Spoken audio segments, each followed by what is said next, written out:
In a secluded village deep within the heart of the African savannah, there lived a young girl named Amina. The village called Ishara lay nestled between rolling hills, where the air was thick with the scents of wild herbs and the sounds of nature's ancient rhythms. It was a peaceful place, but there was something unique about Amina, something that made her stand out from the others. Amina was born under a blood-red moon, a rare celestial event that the village elders said signified an extraordinary fate. From the moment she was born, the people noticed something unusual. She was impossibly beautiful, her skin smooth and radiant, her eyes bright with curiosity. But what struck everyone the most was that she never seemed to age.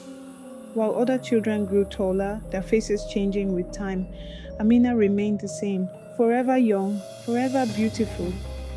As the years passed, Amina's agelessness became a mystery to the villagers. The children she had once played with grew into adults, and the elders who had once taught her the ways of the land aged and passed away. But Amina never changed. Her family, especially her father, Chief Olamide, grew concerned. The years were kind to him, but they were not kind to anyone else. He saw his own brothers and sisters grow old and die, while Amina remained as she had been, untouched by time. "Why do you not grow old, my daughter?" Chief Olamide asked her one day, his voice filled with both wonder and unease. Amina only smiled, her eyes distant, as though hiding a secret. "I am blessed, Father," she would reply. "I carry the strength of the ancestors in me." But even Chief Olamide began to wonder if there was more to Amina's blessing than met the eye. As the village continued to thrive and age, it was clear that Amina was the only one who remained unchanged. It was as if she had been untouched by the hands of time itself. The whispers in the village grew louder. What was her secret? Some said she had been favored by the gods, others believed she had made a powerful pact with the spirits of the land, but none dared to confront her directly, until the day a wise traveler arrived in Ishara. The traveler, an old man named Kwame, had wandered far and wide across the continent. He had heard of Amina and the strange rumors surrounding her. He had seen the Ageless once before, and he knew that such powers often came at a dark price. He approached Chief Olamide and the village elders with a solemn warning. "You must ask her," Kwame said in a low voice. "What is her secret? There are forces at work here that you do not understand.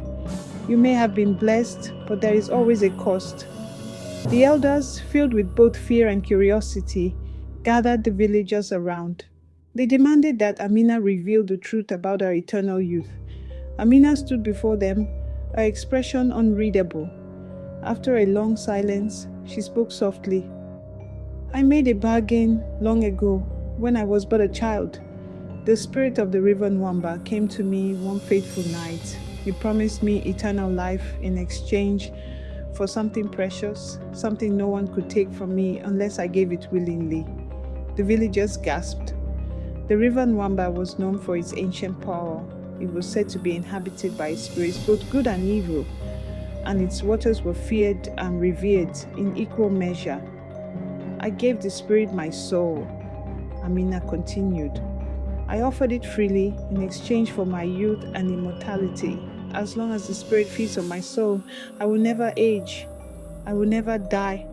The air in the village grew heavy, and a cold wind swept through the crowd. Kwame's face darkened. "You have made a grave mistake, child," he said, his voice trembling. "The spirit you have dealt with is no benevolent force.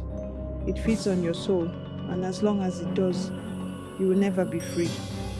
Before anyone could speak, the ground beneath their feet began to tremble.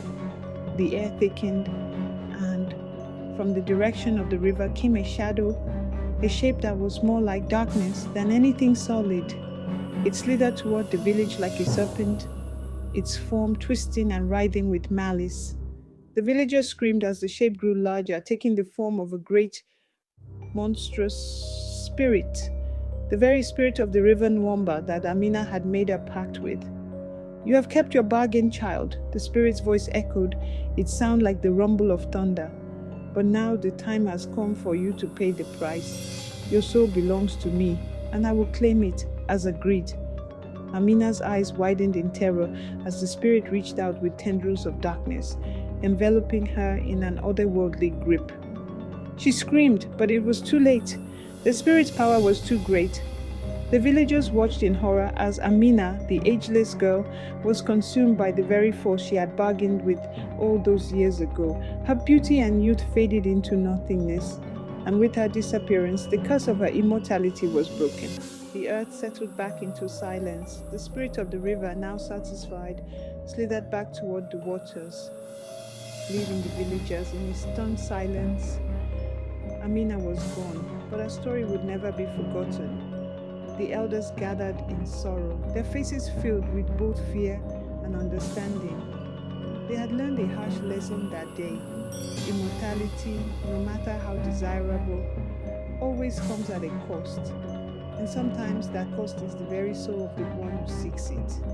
From that day forward, the people of Ishara spoke of Amina in harsh tones, warning their children not to seek the gift of eternal life, for the price might be more than they could ever imagine.